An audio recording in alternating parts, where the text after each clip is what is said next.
પધારેલા દરેક જણા હાથ જોડજો. 14 રાજલોકના સગડાએ તીર્થોમાં શિરદાર અને શિરમૂર શાશ્વત શ્રી સિદ્ધ ગિરિરાજ અને ગિરિરાજના અધિપતિ શ્રી આદિનાથ ભગવાનનો જયકાર કરીએ. કલિકાલ કલ્પતરુ શ્રી શંખેશ્વર પાર્શ્વનાથ ભગવાનનો જયકાર કરી જેમના શાસનમાં આપણે બધા આરાધના કરીએ છીએ શ્રમણ ભગવાન શ્રી મહાવીર પરમાત્માનો જયકાર કરીશું. હાથ જોડજો. બોલ પ્રથમ તીર્થપતિ સિદ્ધાચલ મંડળ શ્રી આદિનાથ ભગવાન કી. બોલો ગિરનાર તીર્થાધિપતિ શ્રી નેમિનાથ ભગવાન કી. બોલો કલિકાલ કલ્પતરુ શ્રી શંખેશ્વર ચિંતામણી પાર્શ્વનાથ ભગવાન કી. બોલો ચરમ તીર્થપતિ શ્રી મહાવીર સ્વામી ભગવાન કી. નમો હરિહંતાણમ નમો સિદ્ધાણમ નમો આયર્યાણમ નમો વજ્જાયાણમ નમો લોય સબ્બસાહુણમ. એસો પંચનમુક્કારો સબ્બ પાવપણાસણો મંગલાણમ ચ સબ્વેસિમ પડમમ હવૈ મંગલમ.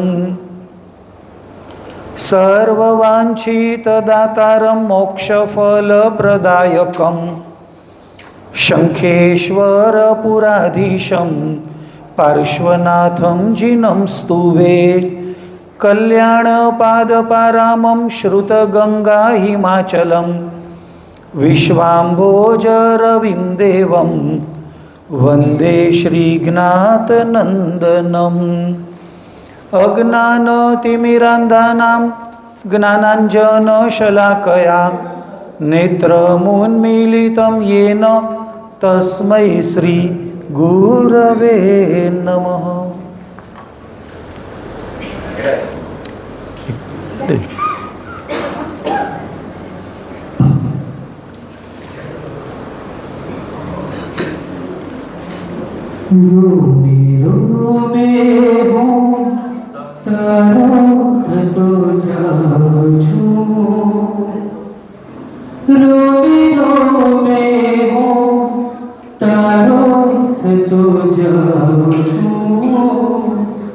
તારા પ્રેમમાં પ્રભુજી હું ભી જાઉં છું. તારા પ્રેમમાં પ્રભુજી હું ભી જાઉં છું. હવે પરવડે નહીં રહેવાનું તારા પીરું તારે મારું હૃદયમાં જીરાજો. તારી નજીરાતો જાઉં છું. તારી નજીરાતો જાઉં છું. તારા પ્રેમમાં પ્રભુજી હું ભી જાઉં છું. હવે જોડું નહીં જગમાં ના તો કોઈથી મને વહાલો તું વહાલો સૌથી. તારી યાદોમાં ખોવાતો જાઉં છું. તારી યાદોમાં ખોવાતો જાઉં છું. તારા પ્રેમમાં પ્રભુજી હું ભી જાઉં છું. તારા પ્રેમમાં પ્રભુજી હું ભી જાઉં છું. હવે શરણું લીધું છે તો સતી રાખજે. તારા બાળકને છેડે સદા રાખજે. હવે શરણું લીધું છે તો સતી રાખજે. તારા બાળકને છેડે સદા રાખજે. વિતરાગી તારા થકી હું સોહાવું છું. વિતરાગી તારા થકી હું સોહાવું છું. તારા પ્રેમમાં પ્રભુજી હું ભી જાઉં છું.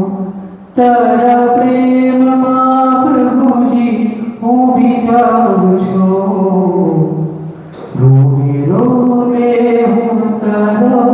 થતો જાઉં છું, રોવે રોવે હું તારો થતો જાઉં છું, તારા પ્રેમમાં પ્રભુજી હું ભીજાઉં છું, તારા પ્રેમમાં પ્રભુજી હું ભીજાઉં છું, તારા પ્રેમમાં પ્રભુજી હું ભીજાઉં છું.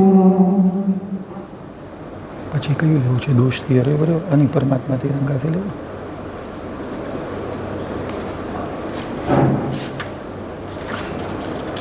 રાજગૃહી નગરના આંગણે ચરમ તીર્થપતિ શ્રમણ ભગવાન શ્રી મહાવીર પરમાત્માનું સમવસરણ મંડાયું છે. આખું એ રાજગૃહી નગર અરિહંત પરમાત્માની દેશનાના શ્રવણ માટે ઉમટી પડ્યું છે. દેશના જ્યારે પૂર્ણ વિરામને વળી સૌ કોઈ પોતાના સ્થાને જ્યારે ફરીથી પરત ફર્યા, એ અવસરની અંદરમાં 50,000 કેવળ જ્ઞાનીના ગુરુ, નિર્મળ એવા મતિ જ્ઞાન, શ્રુત જ્ઞાન, અવધિ જ્ઞાન અને મનઃપર્યો જ્ઞાન, ચાર જ્ઞાનના સ્વામી, અનંત લબ્ધિઓ જેમના ચરણ કમળમાં આડોટે છે એવા શ્રી ગૌતમ સ્વામીજી સ્વયં ગોચરી માટે પધાર્યા. સામાન્ય સાધુ સાધ્વીજી ભગવંતો પણ જો આપણા ઘરે ગોચરી માટે પધારે, આપણને આનંદની અનુભૂતિ થતી હોય છે. પ્રથમ અને પરમ ગણધર 50,000 કેવળ જ્ઞાનીના ગુરુ જો ગોચરી માટે પધારે અને જેના ઘરે પધારે એનું સૌભાગ્ય કેવું હોય એ આપણને ખુદને સમજમાં આવવું જોઈએ. ગૌતમ સ્વામીજી જીવન પર્યંત છઠના પારણે છઠનો મહાન તપ તપનારા છે. શરીરની પુણ્ય પ્રકૃતિ એટલી સુંદર છે કે તપની અસર દેખીતી રીતે કાયા ઉપર વર્તાતી નથી, પણ છઠના પારણે છઠના ઘોર પારણે અને પારણે પોતે ગોચરી માટે પધારું આવી રહેલા ગૌતમ સ્વામીને જ્યારે રસ્તામાં કેટલીક જગ્યાએ નાના બાળકો પોતાની રમત રમતા હતા અને એમણે ગૌતમ સ્વામીને જોયા. એક બાળકે પોતાની રમત છોડી દીધી. ધ્યાનમાં રાખવા જેવું છે, બાળકોને માટે સૌથી વધારે પ્રિય છે રમત, અને એ લોકો રમત ત્યારે જ છોડે જ્યારે એના કરતાં એમને કોઈક પ્રિય દેખાણું હોય. તમને કલ્પના આવવી જોઈએ, મારે જે મુદ્દા ઉપર જવું છે એની આ ભૂમિકા છે. બાળક રમત ક્યારે છોડે? એને રમત કરતાં કોઈક વધારે ઉપકારિક લાગ્યું, કોઈક વધારે પ્રિય લાગ્યું અને એના આકર્ષણથી એ ખેંચાય, એ બાળકે સહજતાથી રમત છોડી દીધી. ગૌતમ સ્વામીને હાથ જોડીને વિનંતી કરે છે કે મારા ઘરે ગોચરી માટે પધારશો. નાના બાળકની જોડે શ્રી ગૌતમ સ્વામીજી એના ઘરે ગોચરી માટે આવ્યા. હું અને તમે જાણતા નથી કે રસ્તામાં ગૌતમ સ્વામીજીએ બાળક સાથે કયો વાર્તાલાપ કર્યો હશે. ઘરે જઈને ગૌતમ સ્વામીને ગોચરી વોરાવ્યા બાદ આ 6-7 વર્ષનું છોકરું પોતાની માતાને એમ કહે છે કે માં, તમે મને રજા આપો, મારે સંસારનો ત્યાગ કરવો છે, સર્વવીરતી દીક્ષા જીવન સ્વીકાર કરવો છે. હું જે બોલું છું એ તમને બધાને ધ્યાનમાં તો આવતું હશે. વચ્ચે એક પૂછી લઉં છું, આપણા સંતાનો ઘરે ગુરુ મહારાજને લાવે એ આપણને ગમે? હા કે ના? આપણા બાળકો ઉપાશ્રયમાં જઈને મહાત્માને ગોચરી માટે લઈ આવે, ગમે એમ પૂછું છું. અને પછી કદાચ આવી કોઈ ઘટના બને કે આપણું બાળક એમ કે હવે હું મહારાજ સાહેબ સાથે ઉપાશ્રયમાં રહેવા જઈશ, આપણને ગમે કે ન ગમે? મહારાજ સાહેબને ઘરે લાવે છોકરું બધાને વાલું લાગે, એમ લાગે કે કેવા ઊંચા સંસ્કાર. ખરા ઊંચા સંસ્કાર તો એ છે કે બાળકને ઘર છોડવાનું મન થાય, ગુરુ મહારાજના સાનિધ્યમાં રહેવાનો ભાવ જાગે. જ્યારે આ નાનકડા બાળકે માતાને કીધું ને, માં તમે મને રજા આપો, મારે દીક્ષા લેવી છે, એના માતા ના નથી પાડતા. પણ એટલું તો કહે છે કે બેટા હજી માંડ તને 6 વર્ષ થયા, તને દીક્ષા એટલે શું એ ખબર પણ છે ખરી? તું દીક્ષામાં શું સમજે? નાનકડા એ બાળકે કીધું કે માં આપની વાત સાચી છે, મને દીક્ષામાં કાંઈ ખબર નથી, પણ હું એટલું તો જરૂર જાણું છું. એમ કહીને નાનકડા રાજકુમારે પોતાની માતાને 3 વાક્યો કીધા. આજના પ્રસંગનો પાયો ગણો તો પાયો, પરમાર્થ ગણો તો પરમાર્થ. એ 3 વાક્યો છે. પહેલા ક્લાસની અંદરમાં આપણે તીર્થાધિરાજ શ્રી શત્રુંજય ગિરિરાજની થોડીક વાતો કરી હતી. બોલો, છેલ્લા ક્લાસમાં કલિકાલ કલ્પતરુ શ્રી પાર્શ્વનાથ પરમાત્માના જીવનને કેન્દ્રમાં રાખ્યું હતું.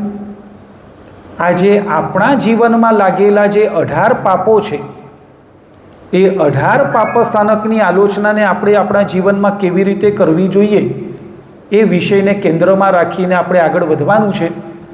પણ એ વિષયમાં પ્રવેશ કરવું એનાથી પહેલાં એ નાનકડા બાળકે માતાને જે 3 વાક્યો કીધા ને, હું એ 3 વાક્યો અહીંયાથી બોલું છું. હું બોલું છું અને તમારે હા પાડવી પડે એવા આ વાક્યો નથી. પણ તમને જો હૃદયમાં એમ લાગે કે ના આ વાત સાચી છે તો હામાં, અગર તમને સાચી ન લાગે તો નામાં. મને હા કે નામાં તમારો જવાબ જોઈશે.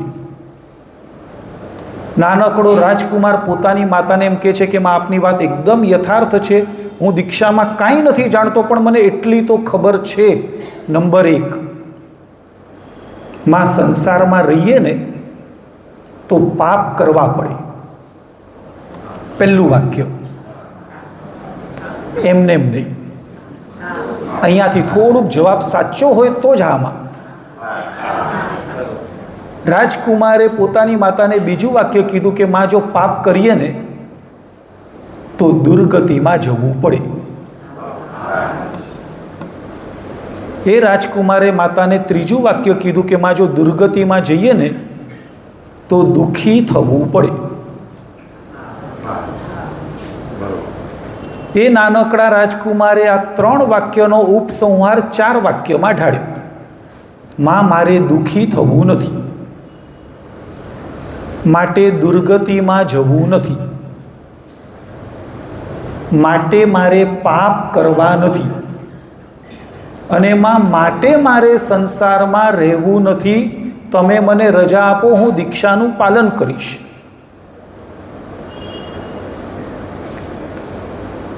છ વર્ષના બાળક પાસે જે હૃદયમાં શ્રદ્ધાપૂર્વક આ વાક્યો બોલાયા હતા ને, કદાચ એવી શ્રદ્ધા પામવા માટે મને તમને જિંદગીના 60 વર્ષ વીતી જશે. પછી પણ આવી શ્રદ્ધા જો આવે તો એમ માનજો કે આપણો ભવ લેખે લાગ્યો. જે સદ્દહણાપૂર્વક એ બાળકે માતાને આ વાતો કરી, માતાને થઈ ગયું કે આવા બાળકને મારે સંસારમાં રાખવો એ મારો પોતાનો અપરાધ સાબિત થશે. દરેક બાળકોમાં આટલી શ્રદ્ધા પાપ તત્વ પ્રત્યેની નથી હોતી. મારા લાડકવાયાને પાપ ઉપર તીવ્ર જુગુપ્સા ભાવ છે. એમણે પ્રસન્નતાપૂર્વક રજા આપી. ખુદ ગુરુ ગૌતમ સ્વામી સાથે બાળક સમોસરણમાં ગયું. ભગવાન શ્રી મહાવીર પરમાત્મા ત્યાં હાજર જ હતા. ભગવાન શ્રી મહાવીર પરમાત્માએ એને એની શૈલીમાં સમજાય એ રીતે સ્વતંત્ર દેશના આપી. અને ત્યારબાદ એના માતા પિતાને ધન્યવાદ આપવા પૂર્વક ભગવાન શ્રી મહાવીર પરમાત્માએ 6-7 વર્ષના રાજકુમારને રજોહરણ પ્રદાન કર્યું. એકવાર હું જરાક પૂછી લઉં, આટલા નાનકડા બાળકને અપાય?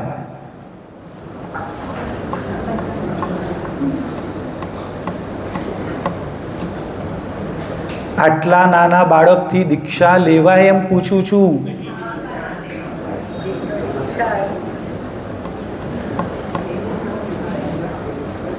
આમાં મુશ્કેલી એટલી છે, એક બાજુમાં હૃદય ના પાડવા તૈયાર છે, પણ જ્યાં ના પાડવાની ઉતાવળ કરીએ ત્યાં સામે દેખાય છે કે આ વાર્તાલાપ તો ભગવાન મહાવીર સ્વામીનો અને ગૌતમ સ્વામીનો છે.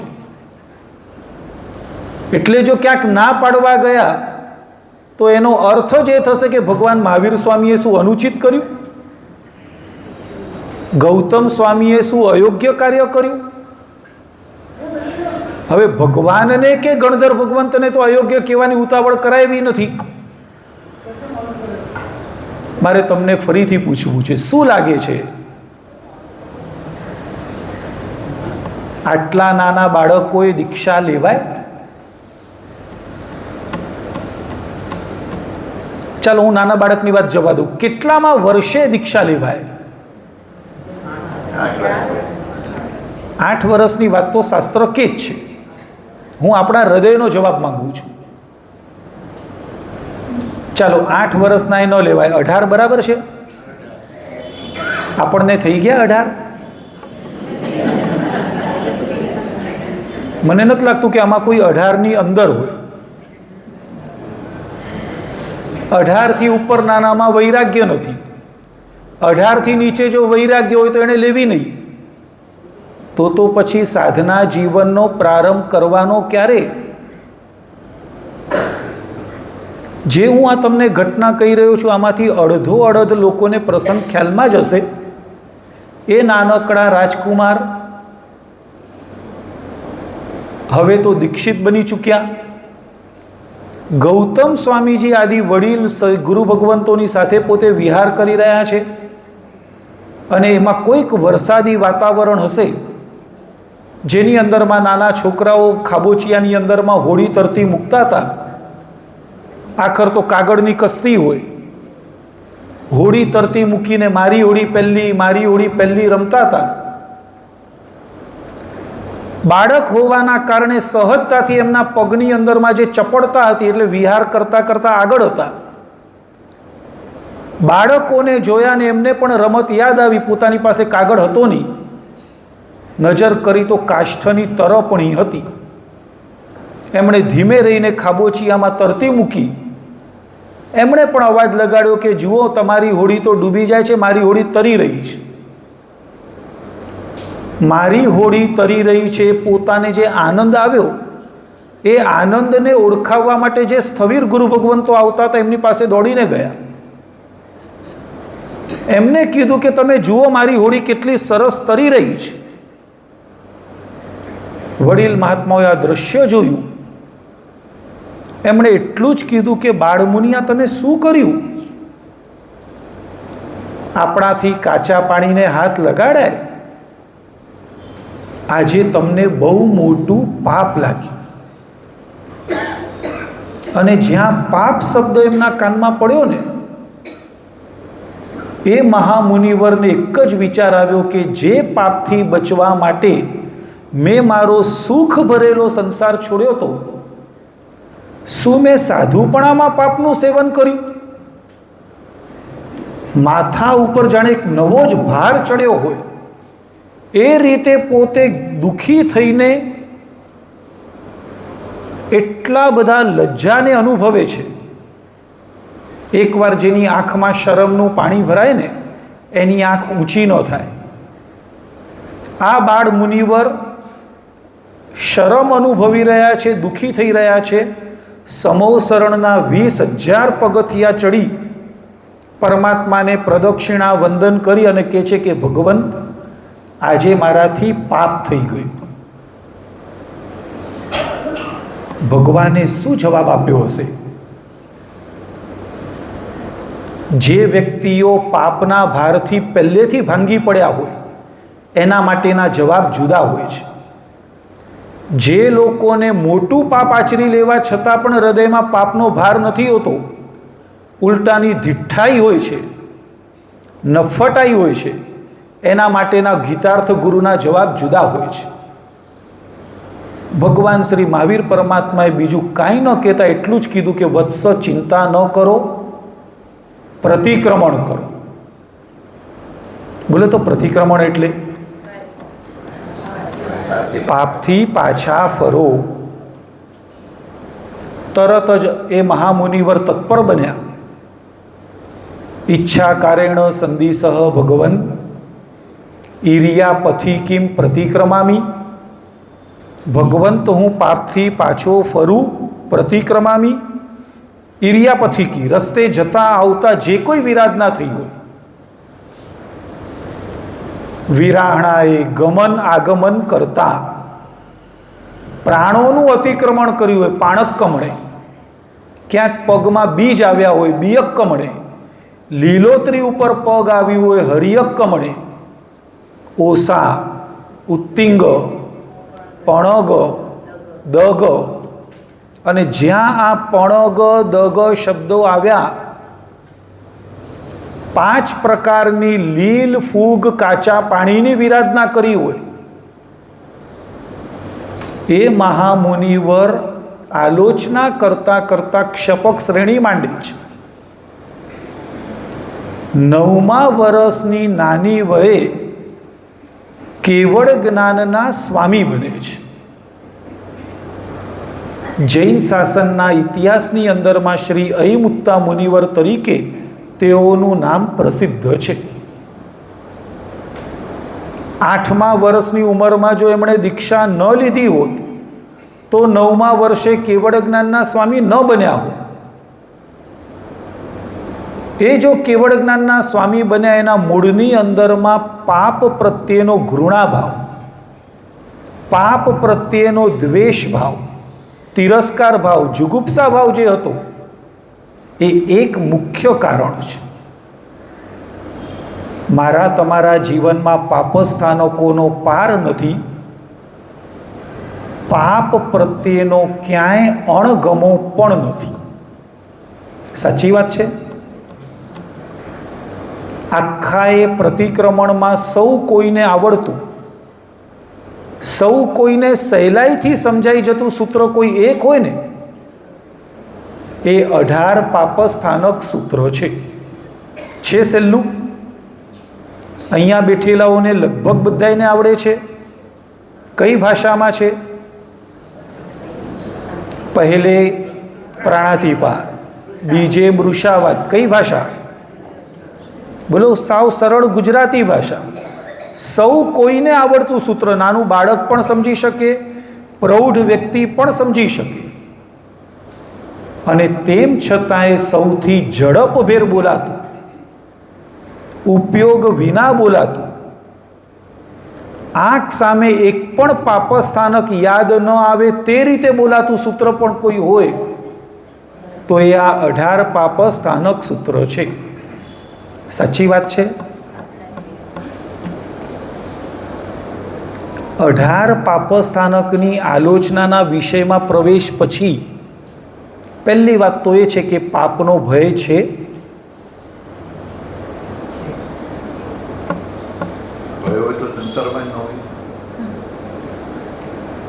ભય નથી, વાત કબૂલ. ભય નથી એનો ભય છે, ન ખ્યાલ આવ્યો. મારું હૃદય આટલું ઢીઠું બની ગયું એનો ડર છે એમ પૂછું છું. મને પાપસ્થાનકનો ડર પણ નથી, એનો તો ડર જોઈશે જ. આજે આપણી પાસે એ ડર નથી, એનો એ ડર નથી. નાનું છોકરું જોજો તમે, ક્યારેક જીદ કરીને માતાએ ના પાડ્યું કે ચોકલેટ નહીં ખાતો. હવે બાળક બિચારું ચોકલેટ જોઈને મન થઈ જાય, એ ચોકલેટ ખાય પણ ખરું. ખાતા ખાતા એના મનમાં શું ચાલ્યા કરતું હોય? મમ્મીએ ના પાડી છે. એને ખબર જ હોય કે હું ઘરે પહોંચીશ, મારું મમ્મીને ખબર પડી જ જશે કે મેં ચોકલેટ ખાધી, ગમે એટલું છુપાવે તોય. અને મને માઠ વઢશે, ઠપકો આપશે. એને ડર મનમાં ચાલતો હોય કે ન હોય. ચોકલેટ ચગડે છે, ચોકલેટ, પણ એ ચગડવાની સાથે એના મનમાં ખબર છે માં વઢશે તો ખરી.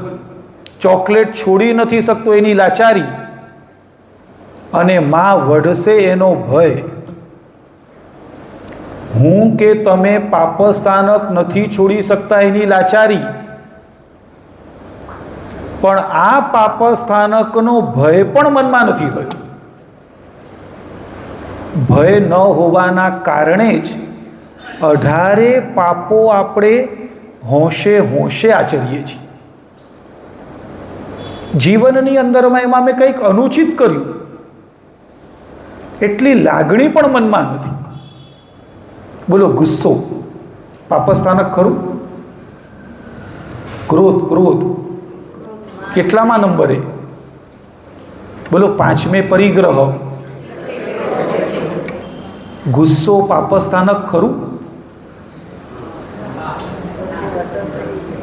રોજ આવે છે ગુસ્સો કે ક્યારેક જ? ચાલો, મોટી મોટી વાતમાં જ આવે છે કે નાની વાતોમાં પણ, કે બંનેમાં? લાગે છે કે ગુસ્સો કરવો એટલે મેં પાપ સેવ્યું, આ પાપથી હું ક્યારે મુક્ત બનું, મારા જીવનમાં ક્ષમા નામના ગુણને અવકાશ ક્યારે? હું બહેનોને પૂછું, શાક બનાવતા વાર કેટલી લાગે? શાક 15-20 મિનિટમાં તો શાક બની જાય ને. આજે એક શાક બનાવવાની ક્રિયા હોય, વનસ્પતિને સુધારવી પડે. શાકને ચૂલે ચડાવો એટલે તેવું કાંઈની વિરાધના થાય. શાકમાં પાણી તો રેડવું જ પડે.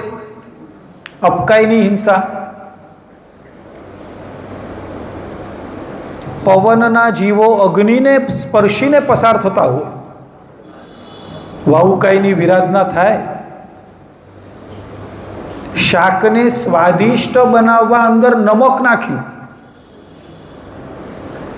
પૃથ્વી કાઈની હિંસા. અને 3 જીવોની હિંસા વગર તો આ પાપસ્થાનક કે રસોઈ કે કંઈ બનતું જ નથી. એક શાક બનાવવાની 15 મિનિટની ક્રિયા મને તમને 6 જીવ નિકાયની હિંસાનું પાપ લગાડે છે. તીર્થંકરોએ સંસાર છોડવા જેવો કેમ કીધો? સંસારમાં બહુ દુઃખ છે માટે છોડવાની વાત નથી. કોઈને દુઃખી કર્યા વગર સંસારમાં જીવી શકાતું નથી માટે ભગવાને સંસારનો ત્યાગ કરવાની વાત કરી છે. મને એકવાર આપણી દિનચર્યામાં ડોક્યું કરીને કહો, કોઈને દુઃખી કર્યા વગર જીવી શકાય એવું છે સંસારમાં? જે હોય તે મને વ્યવસ્થિત વિચારીને કહો.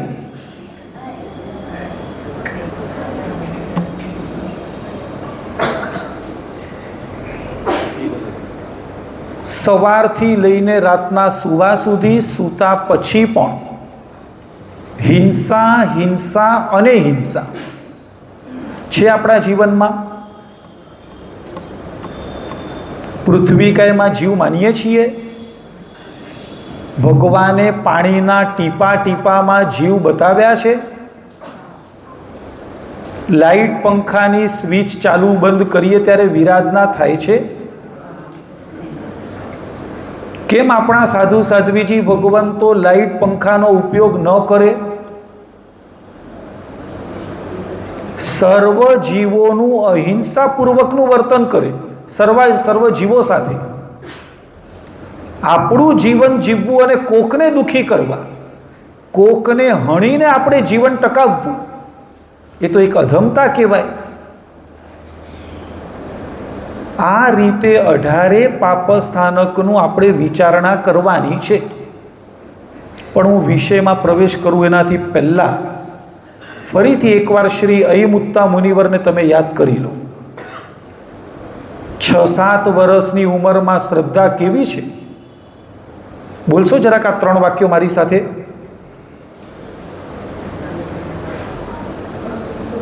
આપણે અહીંયાથી જઈએ ને, રોજ સ્વાધ્યાય કરવા માટે ઉપયોગી બને એવા 3 મહાવાક્યો છે. શું કીધું તું એમણે માતાને કે માં મને બીજી તો કાંઈ ખબર નથી દીક્ષા જીવનમાં, તમે કહો છો કે મને નથી ખબર, હું પણ કહું છું મને બિલકુલ નથી ખબર. તમે કહો છો સંયમ જીવન બહુ કઠિન છે, કઠિન હશે. તમે કહો છો મીણના દાંતે લોઢાના ચણા ચાપવાના છે, હશે એવું. પણ માં હું એટલું તો જરૂર જાણું છું, નંબર 1, સંસારમાં રહીએ તો પાપ, પાપ કરીએ તો દુર્ગતિમાં, દુર્ગતિમાં જઈએ તો દુઃખી, મારે દુઃખી થવું માટે દુર્ગતિમાં જવું, માટે પાપ કરવા માટે સંસારમાં આવું અયમુત્તા કુમારે માતાને કીધેલું. બરાબર છે ને? પણ આપણે જો આ 3-4 વાક્યોનો જો સ્વાધ્યાય કરીએ ને અને હૃદયમાં થોડોક ભાવ જાગે કે વાત એટલી બધી યોગ્ય છે, અગર જો આવતીકાલે સત્વ પ્રગટે, થોડોક પુરુષાર્થ કરું તો આ સંસારનો મને પડછાયો પણ ન જોઈએ. એકવાર ભૂલી જાઓ છો, પહેલે, બીજે, ત્રીજે, ચોથે અને પાંચમે, આ 5 એટલા મોટા પાપ છે. આ 5 પાપોથી વિરામ પામવા રૂપે જ 5 મહાવ્રત છે. દીક્ષા જીવન સાધુ ભગવંતો કઈ પ્રતિજ્ઞા લે? આ 5 પાપોથી વિરામ પામવાની જ એમની પ્રતિજ્ઞા હોય. સર્વથા પ્રાણાતિપાત વિરમણ મહાવ્રત, સર્વથા મૃષાવાદ વિરમણ મહાવ્રત. અને આ 5 પાપોની વિશેષતા એ છે, માત્ર જૈન શાસન એને પાપ માને છે એમ નહીં. જગતના દરેક દર્શનો, પછી એ બૌદ્ધ દર્શન હોય, મીમાંસક દર્શન હોય, સાંખ્ય હોય, વૈદિક હોય, જે મત કો, જે માન્યતા કો, આખું જગત આ 5 પાપોને પાપ તરીકે સ્વીકારે છે. એમાં ક્યાંય કોઈનામાં મતાંતર નથી. બોલો, જુઠ્ઠું બોલવું પાપ ખરું? બોલાય છે જીવનમાં જુઠ્ઠું? બોલો, હાથમાં જ્યારથી એક સાધન આવી ગયું ને ત્યારથી ખોટું બોલવાનું વધ્યું. અમસ્તો કોકનો ફોન આવે, ક્યાં છો? આપો તો જવાબ. શું કોઈ હોય ઘરમાં, જવાબ આપે બહાર છું. હોય ગામમાં, જવાબ આપે બહાર ગામ છું. વગર કારણે જુઠ્ઠું બોલવાની ટેવ. મા બાપ સાથે પણ ખોટું બોલવાનું. મા બાપ સાથે. ગૃહસ્થ જીવનમાં આપણા માટે તીર્થ તુલ્ય છે માવતર. માવતરની સાથે તો ખોટું ન બોલવું, કમસે કમ આટલો એક નિયમ હોવો જોઈતો હતો. આપણે કોની સાથે ખોટું નથી બોલતા? મને કહેશો કોઈ?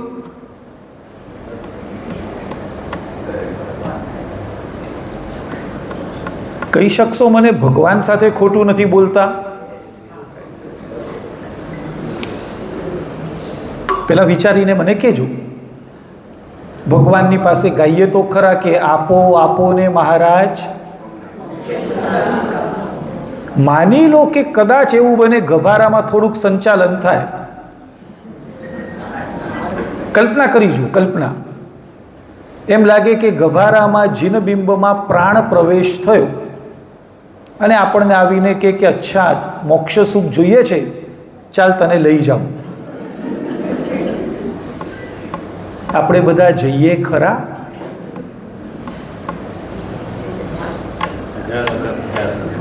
હેજી? એટલે મારો મુદ્દો એ આવ્યો કે ભગવાનની સાથે પણ આપણે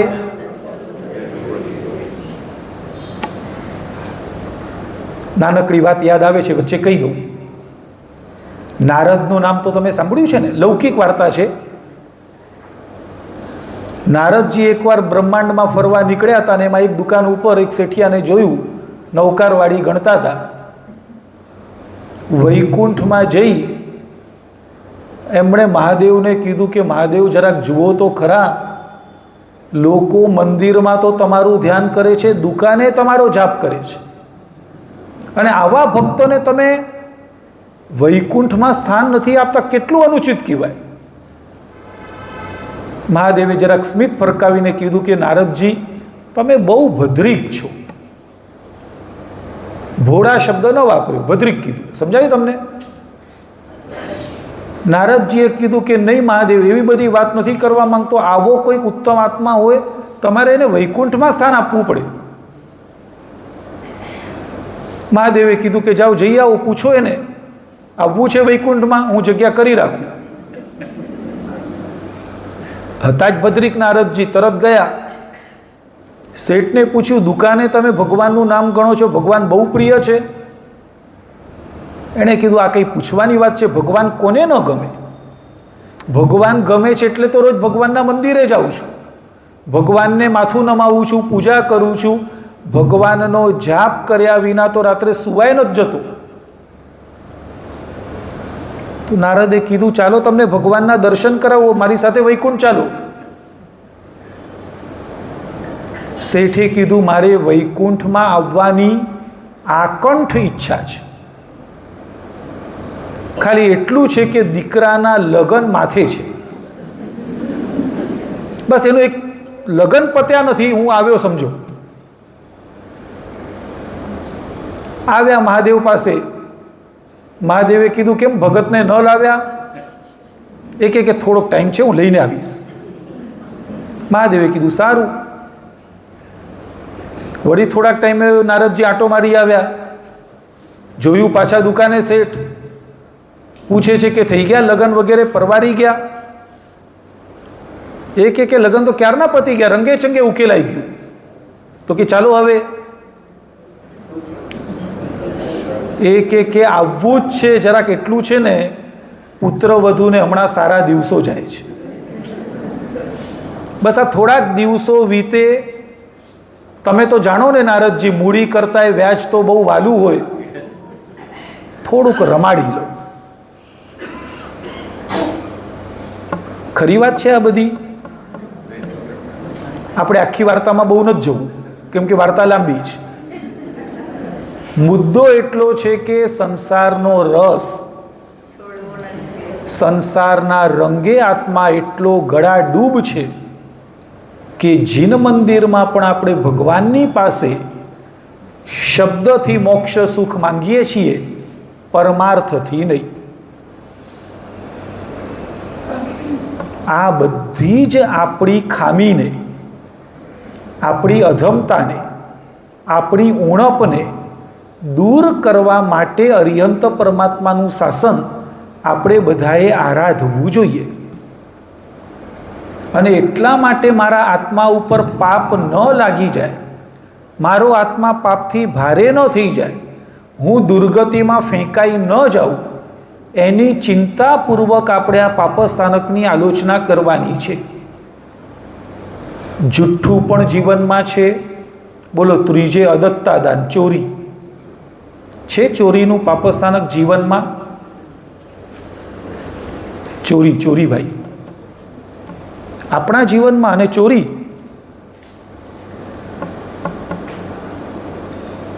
કાં હા પાડો કાં ના પાડો નથી. આપણા જીવનમાં ચોરી. આપણે તાળા નથી તોડતા. કોકની રકમ આંખ સામે પડી પણ હોય તો લેવાનો તો વિચારે મનમાં નથી લાવતા. ક્યાંક કોકનો દાગીનો પડી ગયો, આપણા હાથમાં આવ્યો, તો એના માલિકને કેમ પહોંચાડીએ એની ચિંતા કરીએ છીએ. આપણા જીવનમાં ચોરી ખરી ભાઈ? ત્રીજે અદત્તા દાન લગભગ નહીં ને. ચોરી કહેવાય કોને? શાસ્ત્રકારોએ કોને ચોરી સ્વરૂપે સમજાવી છે, એના માટે પણ આપણે થોડુંક ભણવું પડશે, વાંચવું પડશે. હું અને તમે જ્યારે કાકડી ટમેટા સુધારીએ, કેરી અને સફરજન વાપરીએ, શાસ્ત્રકારો એમ લખે છે એ અવસરમાં જીવ અદત્તા દાન એટલે કે જીવોની ચોરી કરી, એના પ્રાણોની ચોરી કરી, એમ કરીને એને અદત્તા દાન ગણ્યું છે. કેમ સાધુ સાધ્વીજી સચિત્તનો સ્પર્શ ન કરે? આપણા ઘરે કાકડી ટમેટા કે કેરી કે કંઈક પડી હોય, અડે ખરા? અડે તો નહીં. એના ઉપર કંઈક વસ્તુ પડી હોય ને તો વોરે પણ નહીં. જે વનસ્પતિના જીવોને કિલામણા પહોંચે, એમના પ્રાણો દૂર થાય, એ પણ અદત્તા દાન કીધું જ્ઞાનીઓએ. બોલો, વનસ્પતિની રજા માંગી હતી? કાકડી ટમેટા સુધારતા પહેલાં, કેરી સફરજન પર છરી ફેરવતા પહેલાં રજા માંગી હતી? ચાલો મને બીજું કહો, રજા માંગીએ તો કોઈ રજા આપે ખરું? અત્યારે કોઈ અહીંયા છરી ધરે, અહીંયા જરા હા પાડો ને ભાઈ. ગુંડા જેવો ગુંડો ખબર હોય ને કે મારી જ નાખવાનો છે, પણ કોઈ હા પાડશે ખરું? માટે તો સંસારનો ત્યાગ જ્ઞાની ભગવંતોએ બતાવ્યો કે વિરાધના વગર અહીંયા જીવી શકાય એવું છે જ નહીં. ચાલો કોઈકે પોતાના માટે સુધાર્યા હોય, પણ ટેબલ ઉપર પડ્યા હોય, 2 ઘડી થઈ ગઈ હોય, 2 ઘડી 48 મિનિટ અચિત, મહારાજ સાહેબ લઈ લે ખરા? જો કોઈ લઈ લે, એમને પૂછ્યા વગર લઈ લે, તો સ્વામી અદત્ત નામનું પાપ લાગે. કેમ કે માલિક જ્યાં સુધી ના આપે ત્યાં સુધી ન લેવાય. કદાચ વોરાવનાર સામેથી વોરાવે છે, પણ ભગવાને એ વસ્તુની ના પાડી છે, તો પણ મહારાજ સાહેબ ન લે, અને લે તો ચોરી જ કહેવાય. બટેટાનું શાક જૈનેતરોના ઘરમાં હોય, જૈનના ઘરમાં તો ન જોઈએ, એમ જ બોલવું પડે. જરાક હા પાડો, સ્વાભાવિક છે એમ કોઈ દો. જૈનના ઘરમાં કમસે કમ કંદમૂળ તો ન જ હોય. બટેટાનું શાક રંધાઈ ગયા પછી અચિત છે. મહાત્માને લેવું હોય તો હવે એમાં જીવ હિંસા નથી, પણ તીર્થંકરોએ દ્રવ્ય વાપરવાની ના પાડી છે, અને જો લેવાનું મન થાય તો તીર્થંકર સંબંધી ચોરી કરી એમ કહેવાય. અને માટે મહાત્માઓ ન લે, એ લે તો તીર્થંકર અદત્ત કહેવાય. અને છેલ્લી વાત, ગુરુ અદત્ત. માનો કે વસ્તુ અચિત છે, વોરાવનાર સામેથી વોરાવે છે, પરમાત્માએ રોટલી લેવાની ના પણ નથી પાડી, પણ ગુરુ મહારાજે ના પાડી હોય, તબિયત વગેરેને જોઈ કરીને ગુરુએ કીધું હોય આ વસ્તુ તમારે નહીં લેવાની, ભૂખ બહુ લાગી હોય ને લઈ લીધું, જો લઈ લે, એને ગુરુ અદત્તા દાન તરીકે ઓળખવામાં આવ્યું, એને પણ ચોરી નામનું પાપ કહેવામાં આવ્યું. હવે વળી એકવાર પૂછી લો, આપણા જીવનમાં ચોરી છે? બોલો, કોના જીવનમાં ચોરી નથી? આપણામાંથી. એટલે પહેલો પ્રાણાતિપાત હિંસા પણ છે, જૂઠું પણ બોલીએ છીએ, ચોરી પણ છે. બોલો, ચોથું અને પાંચમું પાપ. ચોથે મૈથુન, પાંચમે પરિગ્રહ. 5 ઇન્દ્રિયોના મનગમતા વિષય એટલે ચોથું પાપ. 5 ઇન્દ્રિયના વિષયોનો ભોગવટો કરવો,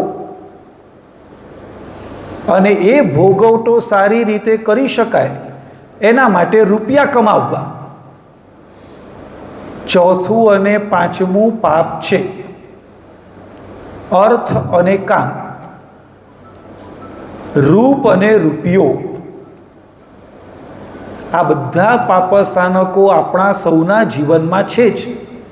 એ પાપસ્થાનકથી મારું આત્મા કેવી રીતે બચે, એ દિશામાં આપણે વિચારક બનવાનું છે.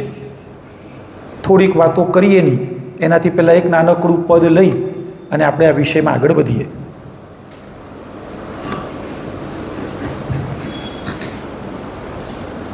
આત્મને પરમાત્મનો જે સંગ જડ્યો છે યાર, આત્મને પરમાત્મનો જે સંગ જડ્યો છે યાર, હર હરકમાં ઝૂમી રહ્યું છે યાર. હરક હરકમાં ઝૂમી રહ્યું છે યાર.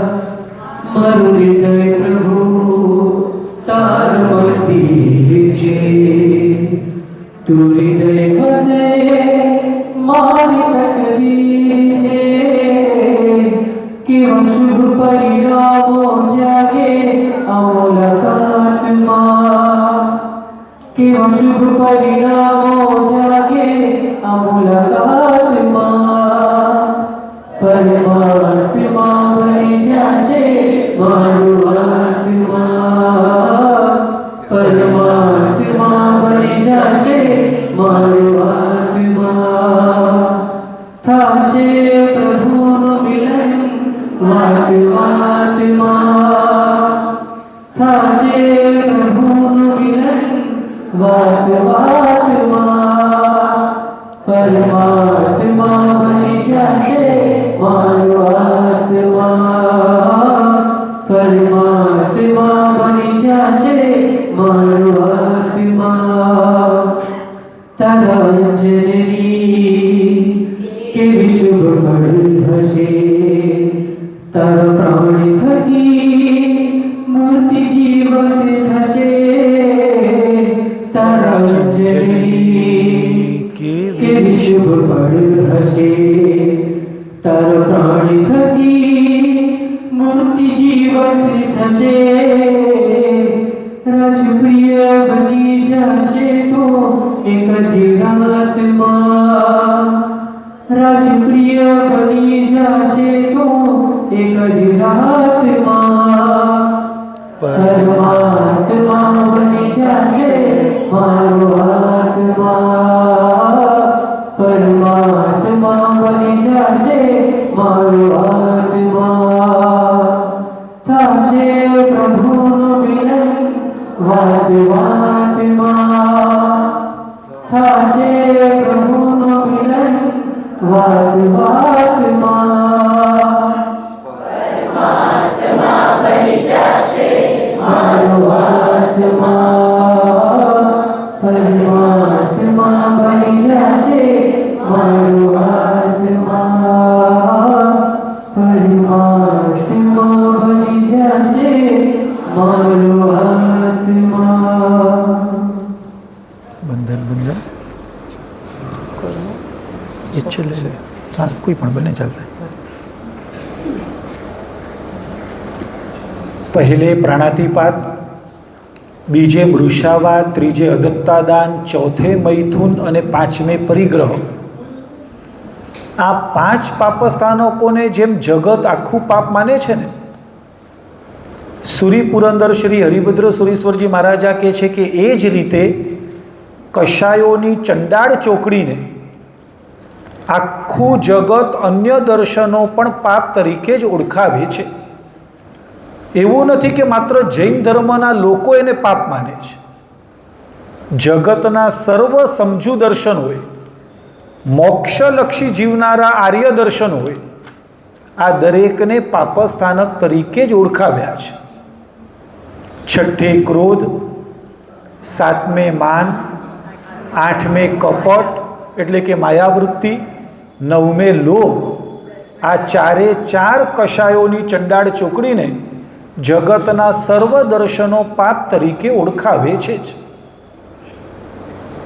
ગુસ્સાથી બચવા માટે ક્ષમાના શરણે જવાનું છે. અભિમાનથી બચવા માટે નમ્રતાના શરણે જવાનું છે. કપટ વૃત્તિથી બચવા માટે સરળતા ગુણને આત્મસાત કરવાનો છે. લોભ નામના પાપસ્થાનકથી બચવા માટે સંતોષ નામના ગુણની આરાધના કરવાની છે. જ્યારે પણ ગુસ્સો આવે, જો બની શકે ને બરાબર, પહેલાં તો મને કહો, ગુસ્સો આપણને દર વખતે આવે છે કે નહીં? તમને એક હકીકત કહી દઉં, ગુસ્સો ક્યારે આવે છે? સામેવાળો નબળો દેખાય તો ગુસ્સો આવે. નહીં સમજાયું? વાત નાની હોય કે મોટી, નુકસાન નાનું થયું હોય કે મોટું, સામેવાળો જો બળવાન હોય ને તો આપણે બધા ક્ષમાના ભંડાર છીએ. ઓફિસમાં નોકરી કરનારને પૂછજો, ઘણીવાર શેઠની જ ભૂલ હોય અને છતાંય શેઠ અવાજ ઊંચો કરે, ક્રોધ કરે. નોકરી કરનારો શું કરે? યસ સર, જી સર, એ ઓકે સર કરીને નીકળે. ખબર છે કે અહીંયા ગુસ્સો કરીશ તો પરિણામ વિપરીત આવશે. જ્યાં સામેવાળો બળવાન લાગ્યો એટલે આપણે બધા ક્ષમામાં. ફરક ક્યાં પડી જાય? ઓફિસનો ગુસ્સો લઈને માણસ જ્યારે ઘરે પહોંચે અને જો ઘરવાળા સામે એનું ઉપજતું હોય તો એ ઘરે ગુસ્સો ઠાલે. ના, કોક વાર એવું બને ને ઘરમાં ઠાલવવા જાય, ઘરવાળાનો બમણો જોર હોય તો વળી પાછા ક્ષમાના સાગર જ. ઓફિસથી આવીને હજી તો સોફે બેસવા જાય, કોઈએ નજર જ ન કરી હોય સામે, એને મનમાં એમ હોય કે હમણાં મને કંઈક પાણીનો ગ્લાસ આવશે, કોઈ ઊભું જ ન થાય. કોક ટીવીમાં હોય, કોક મોબાઈલમાં હોય, કોકની દુનિયામાં હોય. એ બોલવા જાય કે જરાક જુઓ તો ખરા, પાણીનો ગ્લાસ તો આપો, દિવસભરનો થાકીને આવ્યો છું. કપાળમાં પુણ્ય હોય તો ગ્લાસ મળે, અને નહીં તો એમ કે તમે એકલા થાકીને આવ્યા, અમે શું કરતા હતા? અમે કંઈ અહીંયા સૂઈ નથી ગયા, આખો દિવસ અમે વેતરું કર્યું છે. લાગે કે જો સામેથી ઊંધું પડશે તો આપણે ત્યાંય ક્ષમા રાખીએ. માનો કે તમે ગુસ્સો ઠાલવ્યો, બેનો શું કરે પછી? સામે ન બોલી શક્યા હોય તો બોલો, એ લોકો ગુસ્સો છોકરા ઉપર કાઢે. અને તમે જોજો, છોકરું એ સહન થતું હોય ત્યાં સુધી કરે, છેલ્લે રમકડા પછાડે. એટલે કશાયનો ચેપ એકમાંથી બીજામાં એ ફર્યા કરે. પણ એટલું નક્કી છે કે જે લોકો નબળા હોય ત્યાં ગુસ્સો ઠાલવે. વિચારીને બરાબર જોજો તમે, આમાં ક્યાંય પણ તમને ફરક લાગે તમે મને દેખાડજો કે આ બળવાન હતા તોય અમે ગુસ્સો કર્યો તો. અને એટલા માટે આપણે ત્યાં શાસ્ત્ર વચન છે, ક્ષમા વીરસ્ય ભૂષણ. એ નબળા લોકોનું આભૂષણ નથી. તમારામાં તાકાત હોય, સામેવાળો તમારી વાત સાંભળે એમ છે, સહન કરે એમ છે, ઝીલે એમ છે, અને તમે ત્યારે શાંતિ રાખી શક્યા હો, તમે સહન કરી લીધું હોય. બોલો, ભગવાન શ્રી મહાવીર પરમાત્મા લોકોએ કાનમાં ખીલા ઠોક્યા, બોલો, જેમના ચરણમાં ઇન્દ્રો આડોડતા હોય, ઇન્દ્ર એવાને કોઈ હેરાન કરી જાય બને ખરું? અચ્છા, દેવતાઓએ તો ભગવાનને વિનંતી જ કરી હતી, ભગવાન ભયંકર ઉપસર્ગો આવશે, તમે અનુમતિ આપો, અમે તમારી સેવામાં ખડે પગે ઊભા રહીએ. ઇન્દ્ર મહારાજે વિનંતી કરી હતી કે નથી કરી? દીક્ષાના પહેલા બીજા દિવસની વાત છે, પહેલો બીજો દિવસ. ભગવાન શ્રી મહાવીર પરમાત્મા એટલું જ કીધેલું કે હે ઇન્દ્ર, ન એવમ ભુવમ ન એવમ ભવિષ્યમ. આવું ભૂતકાળમાં નથી બન્યું કે નહીં ભવિષ્યમાં બને. તીર્થંકરો કોકની મદદથી કશાય વિજય કરે. એટલે ઉપસર્ગ કરનાર ઉપર ક્ષમા રાખવા દ્વારા ભગવાને જે પોતાની સહન શક્તિ ખીલવી છે, એ એટલા માટે કહેવાય છે કે ક્ષમા રાખવી એ બહુ મોટું પરાક્રમ જોઈએ, વીરસ્ય આભૂષણ. બોલો, થોડુંક નક્કી કરવું છે. ઘરમાં કમસે કમ રસોઈની મેટર માટે ગુસ્સો નહીં કરો. બીજું કંઈક હોય વાત જુદી, કમસે કમ આટલું.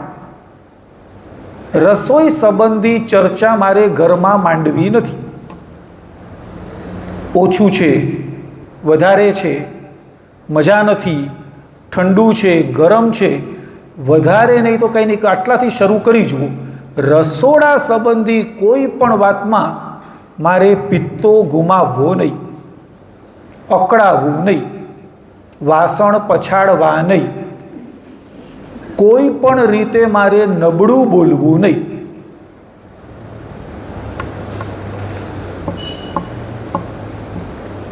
બધા કૌશક ધ્યાનમાં છો? ના, એટલે આમ કંઈ જવાબ ન આવ્યો મને. બોલો, આટલું નાનકડું નક્કી કરવામાં કઈ મોટી વાત છે? અગર જો આપણે આટલું નક્કી કરીએ કે હું રસોડા સંબંધી ઘરમાં ચર્ચા જ નહીં કરું, બોલો ઘરમાં કલ્પવૃક્ષ અવતરે કે ન અવતરે? લાગે આમ આપણે દેવલોકમાં છીએ?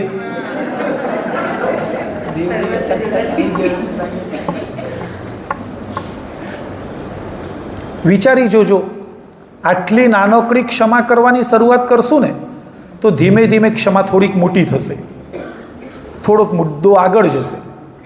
સંતાનો સંબંધી કોઈ પણ મુદ્દામાં અકળાવવું નથી. નિર્ણય જે કરવાના હશે તો કરવા જ પડશે. ગુસ્સો નહીં કરો. ગુસ્સો કરવાથી જ નિર્ણય થાય છે એવું તો નથી ને? શું કહો છો? હંમેશા નિયમ યાદ રાખો, સામેવાળા શું કરે એ કોઈના હાથમાં નથી. આખી દુનિયા શું કરશે તમે હાથમાં રાખી શકશો? કેટલાકને છે ને, કેટલાકને પાડોશી તકલીફ આપે છે. અને તમને કહું, કેટલાકને પાડોશી દેશ તકલીફ આપે છે. પાડોશી દેશ બાજુવાળો આપે છે તકલીફ. જેમ પાડોશીથી લોકો પરેશાન છે, એમ ઘણા બધા વિશ્વમાં દેશ એવા છે પાડોશી દેશના કારણે પરેશાન છે. ભારતનું નામ એમાં? કેટલાક લોકો પાડોશીને જોઈને એમ થાય કે મારું કેવું પાપનો ઉદય, હું અહીંયા ઘર લીધું. તમે અહીંયા કદાચ આ બચાવ કરી શકશો. હું ભારતમાં જન્મ્યો ને મને પાકિસ્તાન પરેશાન કરે છે, ફરિયાદ કોને કરશો? અચ્છા, આ પરેશાની એકલા ભારતની છે કે મોટા મહાનગરોની પણ છે? બોલો, મોટાને આ પ્રોબ્લેમ મોટા છે. દુનિયા આખી શું કરે છે એ તમને કશાયો દેવડાવે છે તો અમારે શું કરવું, આ મુદ્દો જ ખોટો છે. દુનિયા આખીને જે કરવું હોય તે કરે. મારી પ્રસન્નતાની ચાવી મારા ખુદના હાથમાં જ જોઈએ. આપણે કોના હાથમાં આપવાની છે આપણી પ્રસન્નતાની ચાવી? આજે તો આપણી નસ સામેવાળાના હાથમાં છે. એ ધારે ત્યારે આપણને અકળાવી શકે. આપણે આટલા બધા તુચ્છ થઈ ગયા. સામેવાળોને એમ હોય ને કે અત્યારે હું આને હેરાન કરી દેખાડું. તમે જોજો, એમ કે એ ચેલેન્જ લગાડી શકે. બોલ, 1000 લાગી, રડાવું એને, બોલ. આપણને પરેશાન કરી શકે કે ન કરી શકે, ગમે ત્યારે આપણે એમ કહીએ કે ના, આ ટાઈમમાં મને કોઈ પજવી નહીં શકે, એવો દાવો કરી શકીશું? બોલો, આપણી આખી ચાવી કોકના હાથમાં છે. કોકે ચપ્પલ ખાલી બહાર ઉતારવાના બદલે અંદર રાખ્યા, કોઈ કે પાણીનો ગ્લાસ અહીંયા રાખવાના બદલે અહીંયા રાખ્યો. તમે કેટલી બાબતોમાં રડ્યા કરશો અને ફરિયાદ કરશો, કેટલું દુઃખી થવું છે. કોઈ પણ વ્યક્તિ, વસ્તુ અને વાતાવરણ આપણા વિચાર મુજબ ચાલવાના નથી. આ ગોખી જ રાખવાનું છે, કેમ કે આ જ એક નરી સચ્ચાઈ છે. વાસ્તવિકતા આ જ છે. તમે દુનિયાને નહીં બદલી શકો. અંધેરી નગરીના ગંડુ રાજાને પણ આવા વિચારો આવતા હતા. યાદ રાખો, એવું નથી કે ગંડુ રાજા એક જ હતા. નહીં ખ્યાલ આવે? હું એમ કહું છું, ગંડુ રાજા એક જ હતા એવું નથી. ગંડુ રાજાને પગમાં કાંટો વાગ્યો હતો. એ કે મને કાંટો વાગ્યો કેમ? આખી પૃથ્વીને ચામડે મઢી દો. આખી ધરતીને ચામડે મઢવા જોઈએ કેટલું ચામડું, પશુઓની કેટલી હિંસા, કેટલું કરવું પડે. મંત્રી શાણા હતા. મંત્રીએ કીધું કે મહારાજ, પૃથ્વીને ચામડે મઢવાની જરૂર નથી, તમારા પગને ચામડે જડી લો. બસ આ જ આપણે શીખવાનું છે કે દુનિયાના કશાયોને આપણે નહીં રોકી શકીએ. એણે મારી સાથે સારું વર્તન કરવું જોઈએ, એણે કેમ આમ કર્યું, અમે એમના માટે આટલું કરીએ, અમારા માટે આટલું એ ન કરે. આ અપેક્ષાઓ જ દુઃખી કરે છે. શું કરવું છે? આખી ધરતીને ચામડે મઢવી છે કે આપણા મનને પહેરાવી દઈએ? આપણે આપણા મનને કહેવાનું એનું કાર્ય એ કરે, મારું કામ મારે કરવાનું છે. બોલો, એક સંતાનો જ કશાય કરાવે છે કે બીજી 100 વસ્તુ કશાય કરાવી જશે? કો મને, તમે કેટલાને ઉકેલવા જશો, કેટલાને સુધારવા જશો? આપણે પોતે એમાં ઉકલી જઈશું. એના કરતાં મારા પુણ્ય પ્રમાણે એ લોકો અનુકૂળ પ્રતિકૂળ વર્તન કરશે. મારે એ લોકોએ શું કર્યું એ નથી જોવું. મેં ભૂતકાળમાં વિપરીત વર્તન કર્યું હશે એટલે જે કર્મ બંધાયું એ મને ઉદયમાં આવ્યું છે. ફરિયાદ આપણે બંધ કરવી જ પડશે. કેમ કરવી છે? કેમ કે તો ક્ષમતા આવશે. આપણે ક્ષમા તો જ કેળવવી શકશું. કહો મને, જે કહેવું હોય તે વિચારીને કહો. તમે આટલું પૂછ્યું એ મને ખૂબ ગમ્યું, પણ હકીકતમાં ક્યાં કરી શકશું? આપણે આપણા પગને જ જોડે મઢવા પડશે. બીજો આનો કોઈ ઉકેલ જ નથી.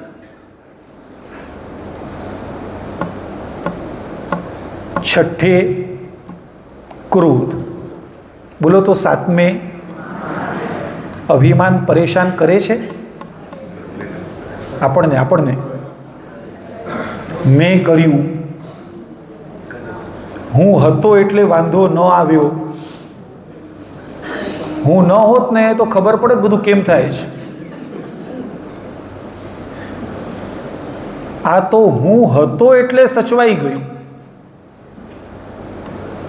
કેટલાકના ઘરમાં લગ્ન પછીના પહેલા વર્ષમાં સંવાદ હોય છે, આ તો હું તમને પરણી. હોય છે કે નહીં આવું બધું? જોજો, એટલે હું એક ચિંતકે બહુ સરસ વાત લખી છે. ગુજરાતી બારાખડીમાં સૌથી વધારે વાંકો ચૂકો અક્ષર કોઈ હોય ને એ આ હું છે. હું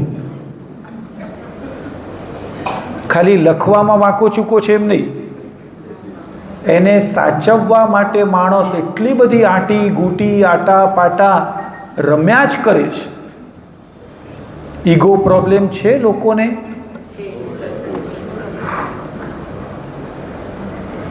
આપણે ક્યાંક કારમાં બેસવા મળ્યું તો એ છાતીના સેન્ટીમીટર વધે. કોક ખાલી દરવાજો ખોલીને આપે ને તો આપણને એમ લાગે હા, એણે મારો રિસ્પેક્ટ કર્યો. આપણે કોઈક પ્રસંગમાં પાછળ બેઠા હોઈએ, પાછળ કોકે કીધું ભાઈ બિલકુલ નહીં, તમારે પાછળ ન બેસાય, તમે આગળ આવો. આપણને હાથ ખેંચીને આગળ બેસવા ખુરશી આપે. અભિમાનથી બટન ટાઈટ થાય. કેટલું અભિમાન! એક પ્લાસ્ટિકની ખુરશી આપણને પચતી નથી. એણે આટલો રિસ્પેક્ટ આપ્યો, ખાલી એક આગળ બેસાડ્યા. મને એમ લાગ્યું કે એના જેવો કોઈ નહીં, એનાને અમારા સંબંધ ગાઢ છે. આટલાકમાં આપણે ખરીદાઈ ગયા જાણે. અરિહંત પરમાત્મા સમો શરણના 3 મહાન ગઢ ઉપર બેસે. 3 જગત એમના ચરણમાં આડોટતું હોય. નરેન્દ્રો અને ઇન્દ્રો એમનું શરણ ઝંખે. આપણને તો કોકે પ્લાસ્ટિકની ખુરશી આપી. ભગવાનના 3 ગઢ શેના? રજતમાંથી રચાયેલા, સુવર્ણથી સર્જાયેલા, મણિરત્નોથી જડેલા. એના ઉપર બેસનારને ક્યાંય અભિમાન ન હોય. બોલો, એ ભગવાનની પૂજા કરીએ, એ ભગવાનની. અહીંયા અડવી જોઈએ કે ન અડવી જોઈએ? ભગવાનની વિતરાગતાનો સ્પર્શ પૂછું છું. ભગવાનને કહેવું પડે કે ભગવાન, તમને 3 જગત તમારા પગમાં આડોટે, તમને અભિમાન નહીં. મને કોકે ખાલી એક આટલું ખુરશીનું સન્માન કર્યું, જરાક હાર તોરા પહેરાવ્યા, જરાક આગળ માન આપ્યું, મને એમ લાગ્યું કે બરાબર. અને એક સાથે મને હજી કહો, કોઈક આટલું કરવામાં ચૂકી ગયું.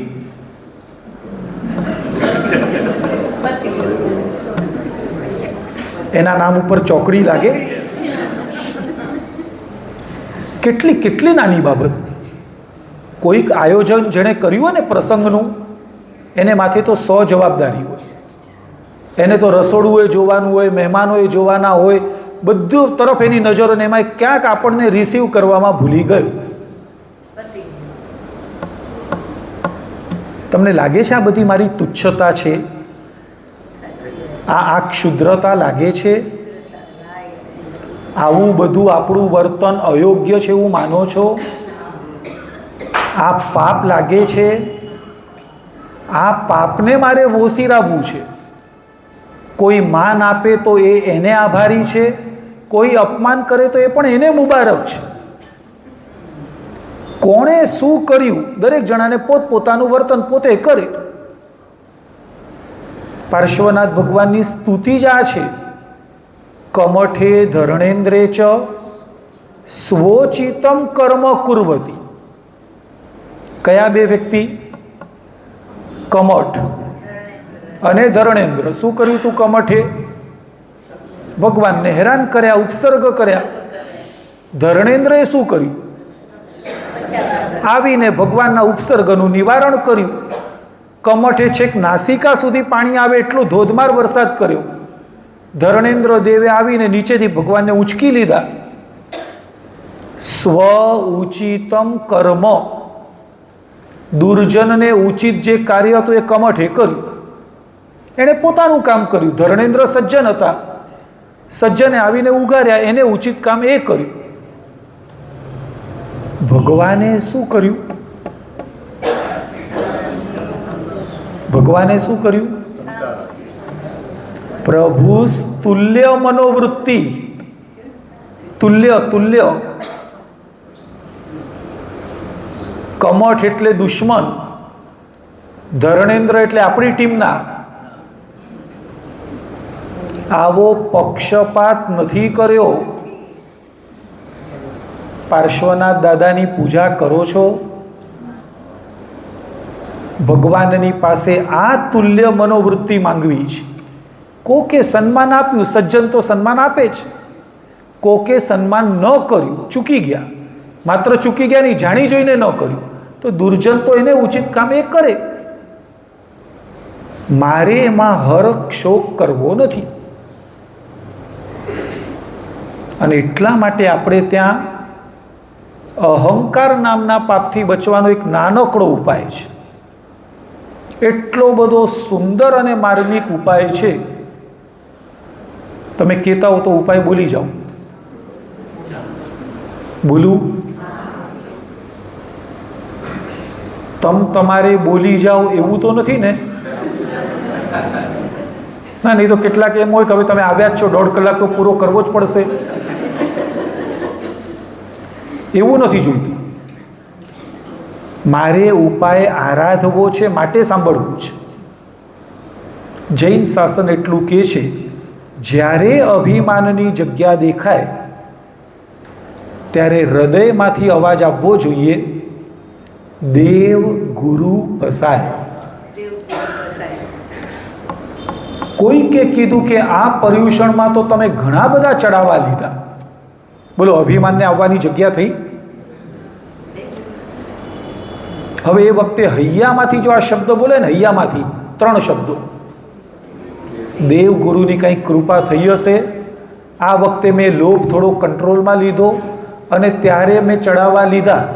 પૈસા તો છે મારી પાસે પણ છૂટતા નથી. જો આ દેવગુરુ પસાય શબ્દ બોલાય તો અભિમાન ટકે ખરું? કોઈ કે અમે તમને ક્યારેય પર્યુષણમાં તો છોડો, એમને એમ ચોવિયાર કરતા નથી જોયા, આ વખતે 16 ઉપવાસ કર્યા. આપો તો જવાબ.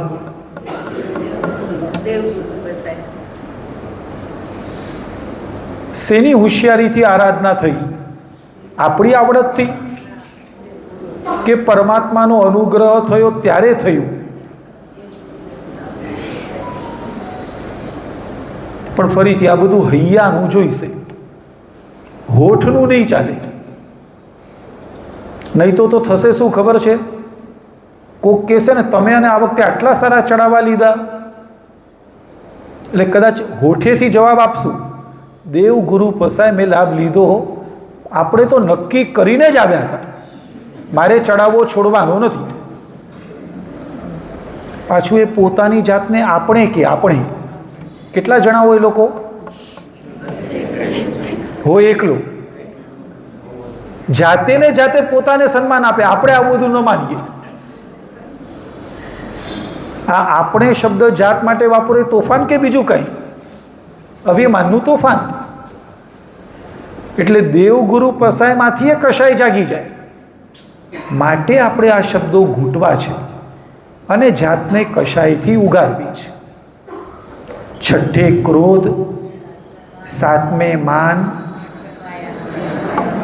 8 કપટ. મહાપુરુષોએ માયા નામના પાપસ્થાનકને ઓળખાવવા એક જ વાત કરી છે, આપણે જેવા નથી તેવા દેખાવાની ઈચ્છા, એનું નામ માયા. જરાક મારી સાથે બોલશો. આપણે જેવા નથી તેવા દેખાવાની ઈચ્છા, એનું નામ. હું ધર્મી નથી, મારે છાપ કઈ ઊભી કરવી છે? ધર્મીની. હું દાનવીર નથી, મારે છાપ કઈ પાડવી છે? દાનીની. હું વિદ્વાન નથી, મારે છાપ કઈ પાડવી છે? જ્ઞાનીની. છે આ બધી કપટ વૃત્તિ.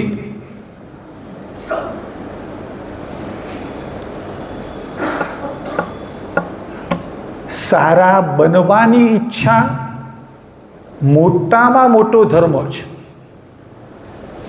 સારા દેખાવાની ઈચ્છા મોટામાં મોટું પાપ છે. સારા બનવાની ઈચ્છા હોવી જ જોઈએ, સારા ગુણો કેળવવાના જ છે, એ કેળવીએ એ મોટામાં મોટો ધર્મ છે. પણ સારા બનવા માટે તો જિંદગીભરની મહેનત છે. બોલો, સારા દેખાવાની ઈચ્છા માટે કેટલું કરવાનું?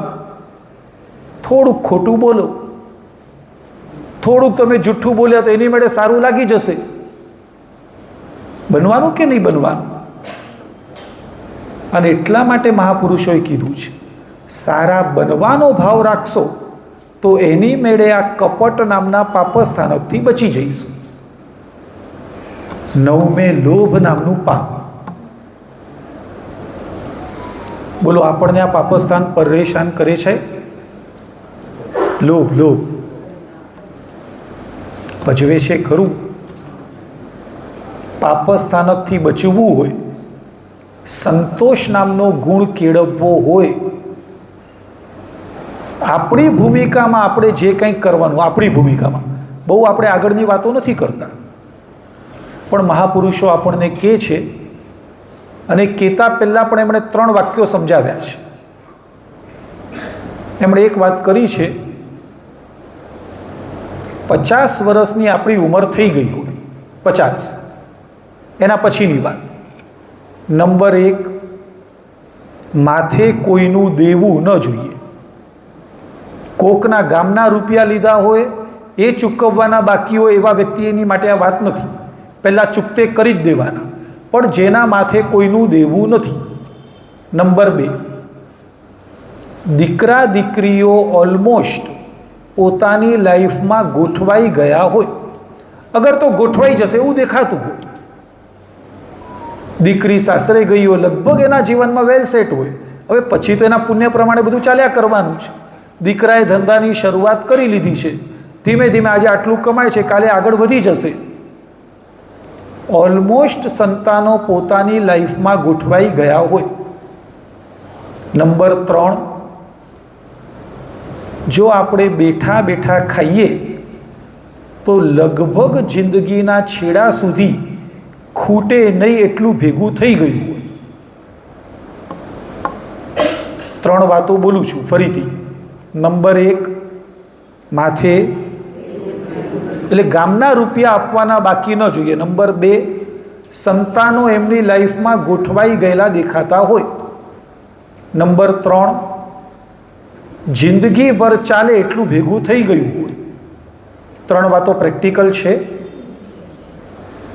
જો આ 3 હોય તો 50 પછી મારે બજારમાં જવું નહીં.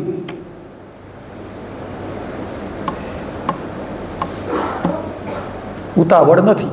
શાંતિથી આપણે આ વાતને ચિંતન મનન ઘરે બેસીને કરવાનું છે. શું કરીએ તો પછી 50 પછી? હવે આત્માને ધ્યાનમાં લઈએ. આજ સુધી સંસાર માટે જિંદગી ખર્ચી નાખી, આવડત શક્તિ બધી ખર્ચી કાઢી. હવે મારી પાસે વર્ષો તો ગણતરીના છે. કેટલા છે પછી? બોલો, લગભગ બીજા 45 નહીં? કેટલા? 5 ઓછા કરું? 40 તો ખરા ને? પછી થોડુંક વ્યાજબી કહેજો જે કોઈ.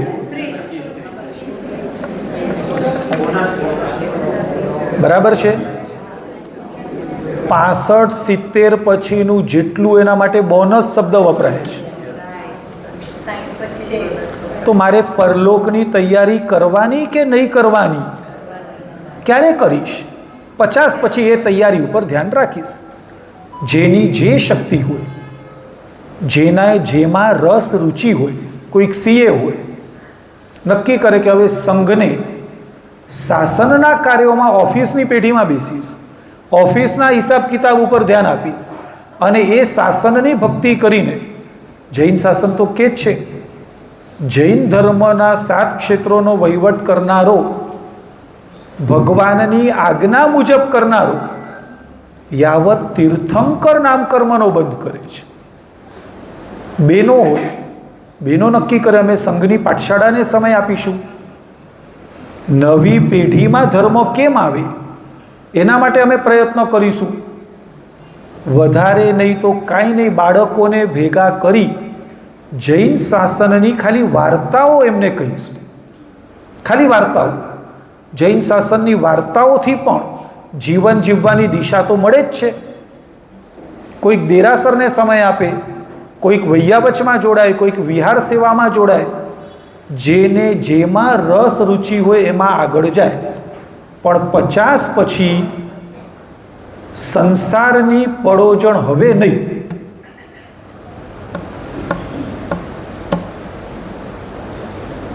વિચારશો થોડુંક આ બધું. ઘરમાં વહુ આવી ગઈ પછી બહેનોએ રજા લઈ લેવાની.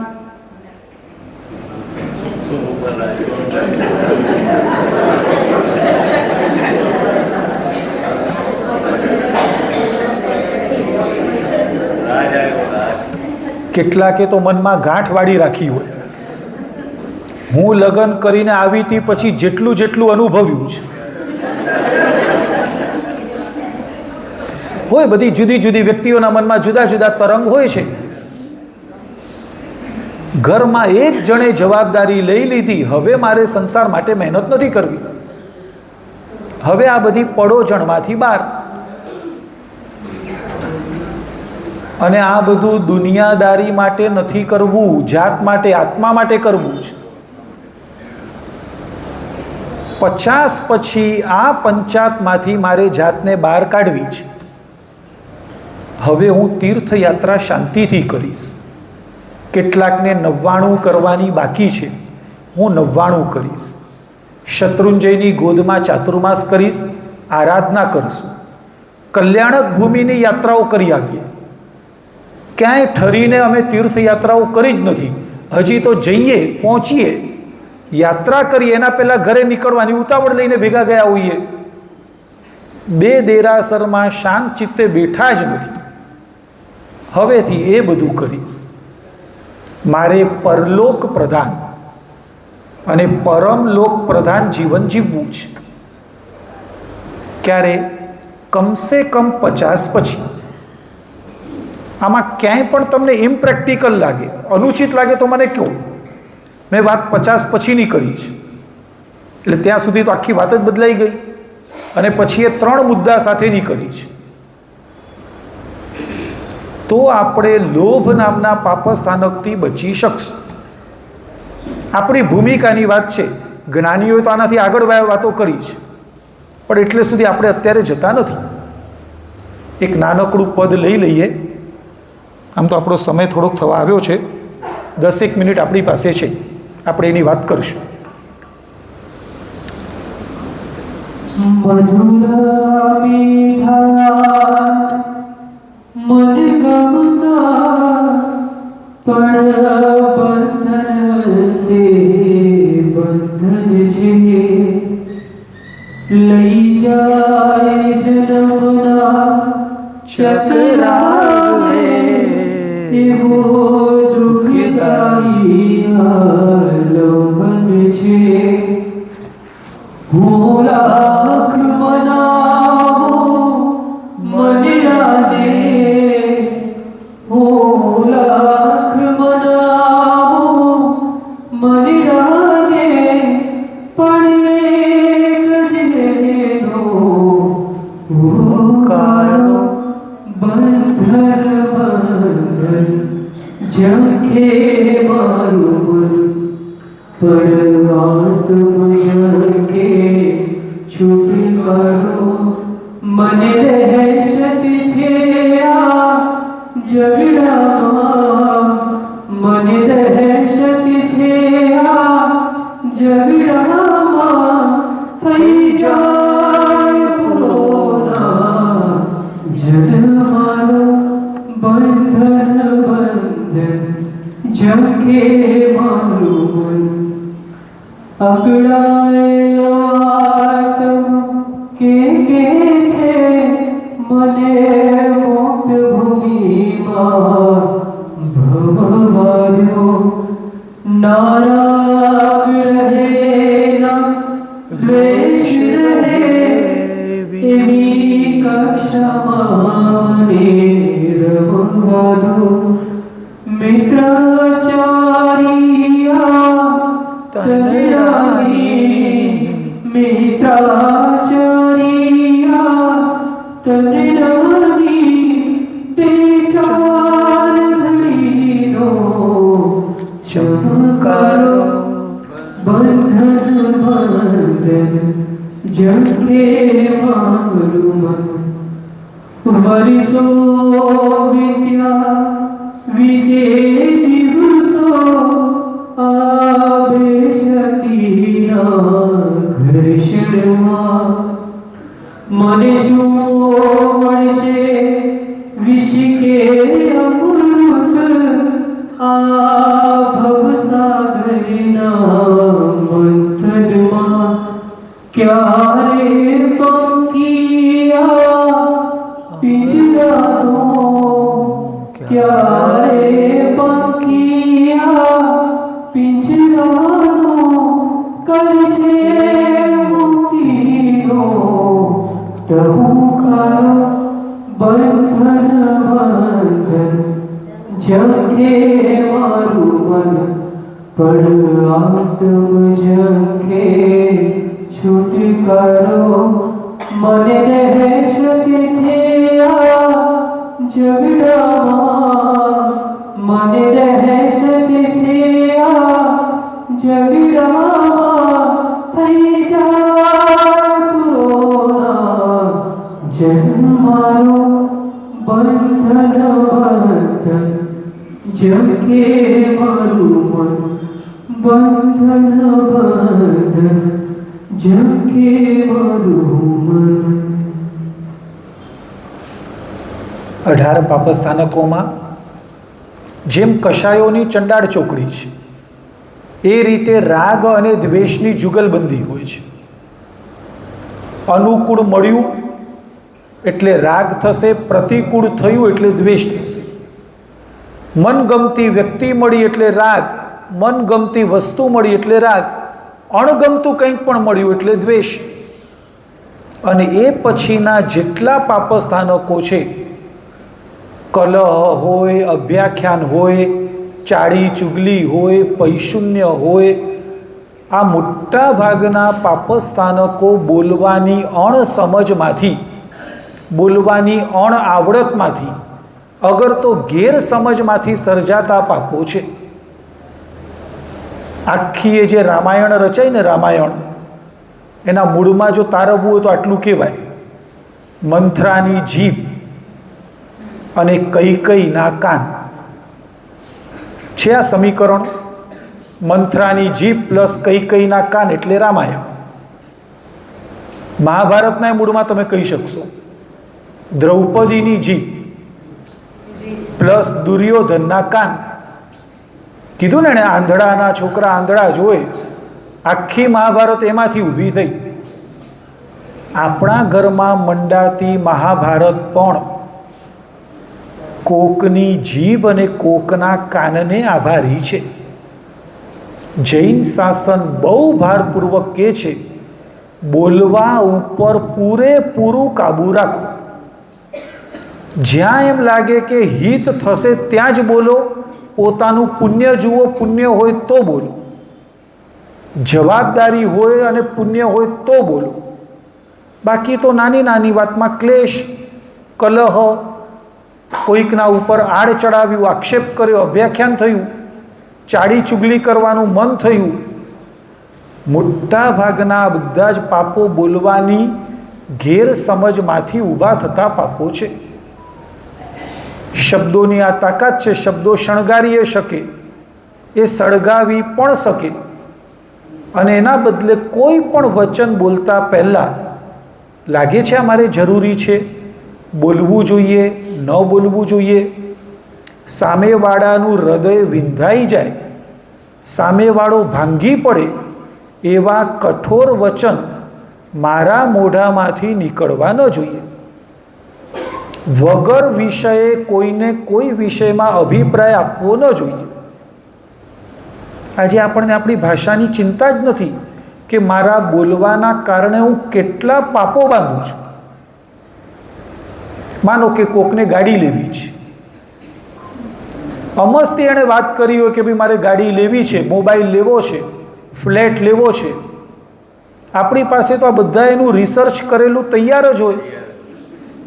એટલું બધું તારણ તારવ્યું હોય, આ ગાડી લેજો, આ ગાડી ન લેવાય, આ ગાડીમાં આ માઇનસ, આમાં આ પ્લસ, મોબાઈલમાં પણ આ કંપનીનું સારું ને આ કંપની આમ.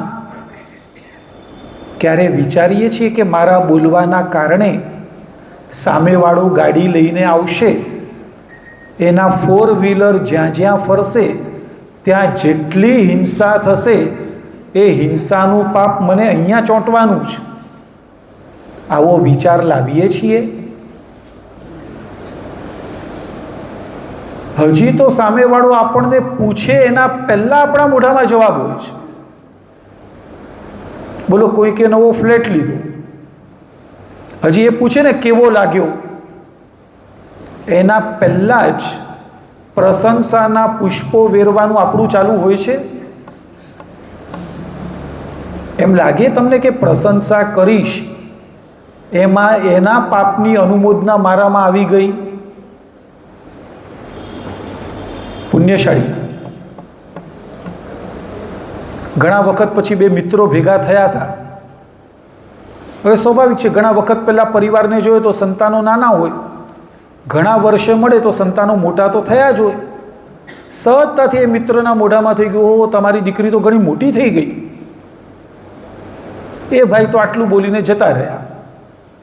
ઘરમાં દીકરીના પિતાને વિચાર આવ્યો કે મારી દીકરી હવે ખરેખર મોટી થઈ ગઈ, કેમ કે કોકે આવીને કાનમાં સિંચી દીધું. હવે એણે દીકરીના લગ્નની તૈયારીઓ માંડી, એને સાસરે વહેલામાં વહેલી તકે વળાવી.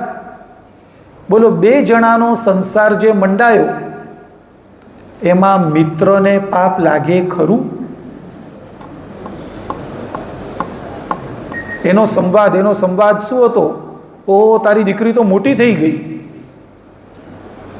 કોઈ પણ વચન બોલતા પહેલા વિવેક હોવો જોઈએ કે આ વચનનો પડઘો શું પડશે, શું પ્રતિભાવ પડશે. એટલે ભાષા ઉપર તો નિયંત્રણ હોય તો આ મોટા ભાગના પાપસ્થાનકોથી બચી જવાય. કલહ ન થાય, ચાડી ચુગલી ન થાય, ક્યાંય પણ માયા મૃષાવાદ ન થાય. આ બધાથી આપણો આત્મા ઉઘરી જાય. 1 થી લઈને 17 પાપો, 17 પાપસ્થાનકોની ઇમારત 18માં મિથ્યાત્વ શલ્ય નામના પાયા ઉપર રચાય છે. 17 પાપસ્થાનકોમાં કોઈ આપણને પાપ ન લાગવા દે એની જવાબદારી આ મિથ્યાત્વ શલ્ય 18માં પાપસ્થાનકની છે. શું કરે છે આ મિથ્યાત્વ? આપણને પાપ ઉપર શ્રદ્ધા જ ન થવા દે. કોઈક મહાત્મા આપણને કહે ને કે પરિગ્રહ એ પાપ છે, લોભ એ પાપ છે. મિથ્યાત્વ એમ જ કહેશે કે તો બધું મહારાજ સાહેબ બોલે. મહારાજ સાહેબે બધું છોડ્યું, પોતે બાવા બની ગયા, આપણને બાવા બનાવશે. પ્રગટ રીતે શબ્દો નહીં આવે, એનું હૈયું બોલતું એમ કહું છું. કોઈ કહે ને કે ગુસ્સો, અગર તો લોભ, આ બધા પાપસ્થાનકો છે. એનું હૃદય શું કે શબ્દોને બદલીને કે અગર જો એવું બધું ન રાખીએ ને તો ડેવલપમેન્ટ જ ન થાય. વિકાસ ક્યારે થાય? બોલો, 9મું પાપસ્થાનક હોય ત્યારે થાય. નહીં સમજાયું? વિકાસ ક્યારે થાય ભાઈ? લોભ વગર કોણ વિકાસ કરવા નીકળે? શાંતિ રાખે, સંતોષ રાખે. એટલે કે ડેવલપમેન્ટ તો જરૂરી જ છે ને કે. એટલે શબ્દો બદલીને પાપસ્થાનકમાં ઉપાદેય બુદ્ધિ કરાવવાનું કામ મિથ્યાત્વ નામનું પાપ કરાવે છે. કે ગુસ્સો નથી કરવો, મને ખબર છે ગુસ્સો કરાય જ નહીં, પણ આંખ લાલ તો કરવી જોઈએ કે નહીં? એના વગર બધા સીધા નહીં ચાલે. પછી એમ પણ કે સાપ બનીને ડમખીએ નહીં, ફણા તો ઊંચી રાખવી પડે ને. સમજાયું તમને? એટલે એમ કરીને ક્રોધમાં કર્તવ્ય બુદ્ધિ છે એવું સાબિત કરવાનું કામ આ 18મું પાપ કરે છે. જ્યાં સુધી આપણને 4થે મૈથુન અને 5મે પરિગ્રહ આ 2 પાપ નથી લાગતા, આપણે સમજી રાખવાનું કે મારામાં 18મું પાપસ્થાનક હાજર બેઠું છે. ખ્યાલ આવે છે? અત્યારે આપણો સમય થવા આવ્યો છે એટલે વિષય પૂરો કરું છું, પણ ખરેખર તો વિષયની શરૂઆત અહીંથી થવાની છે. કેમ કે મારે આ 18મું પાપસ્થાનક કેવી રીતે કાઢ્યું? હું તમને એક વાક્યમાં કહી દઉં. કેટલાક ગુમડા એવા હોય, ગુમડા ફોડી, તમે એની અંદરનું બીજ કાઢી નાખો ને, દાણો, પછી એ ગુમડું મટતા વાર ન લાગે. હોય છે એવું. એનું મૂળ એ કહેવાય. એ દાણો નીકળી જાય અંદરનો, પછી ગુમડું મટતા વાર ન લાગે. એમ 1 થી 17 પાપસ્થાનક મટાડવા હોય ને તો એનું આ બીજ, એનો દાણો, આ મિથ્યાત્વ નામનું પાપ છે. અને એ મિથ્યાત્વ નામનું જો પાપ નીકળ્યું તો 17 પાપસ્થાનકોને કાઢવામાં મહેનત નહીં પડે. આવે છે આટલું ધ્યાનમાં? એટલે અહીંથી આમ જુઓ તો પૂરું થશે, પણ ખરેખર તો શરૂ થશે કે મિથ્યાત્વ કાઢવા શું કરું તો મને સમ્યક્ત્વની પ્રાપ્તિ થાય, અને મારે આ પાપનો પડછાયો નથી જોઈતો, તો 17 પાપસ્થાનકોને હું કેવી રીતે નિવારણ કરીશ? બરાબર છે? ફરીથી 3 વાક્યો યાદ રાખશું આપણે. કોણે વિચાર્યા હતા પાપો વાક્યો? અયમુત્તા મુનિવરે. એકવાર બોલાવી લઉં. શું કીધું તું માતાને? સંસારમાં રહીએ તો પાપ કરીએ તો દુર્ગતિમાં જઈએ તો દુઃખી. મારે દુઃખી થવું, માટે દુર્ગતિમાં જવું, માટે મારે પાપ કરવા, માટે સંસારમાં રહેવું નથી. બસ આપણે આવું થોડોક સ્વાધ્યાય કરશું તો એની મેળે આ વિષયમાં આપણે આગળ વધી શકીશું. છે કોઈને આટલા વિષયમાં કંઈક પૂછવાનું? વિષય સંબંધી કંઈક પૂછવું હોય તો કહેજો. આગળના કોઈ વિષયોમાં કંઈક પૂછવાનું હોય અને પછીના ક્લાસમાં વિચાર આવે તો આપણો વિષય તો ચાલે જ છે. પૂછવામાં સંકોચ નહીં કરતા, પણ વિષયને વાગોળજો.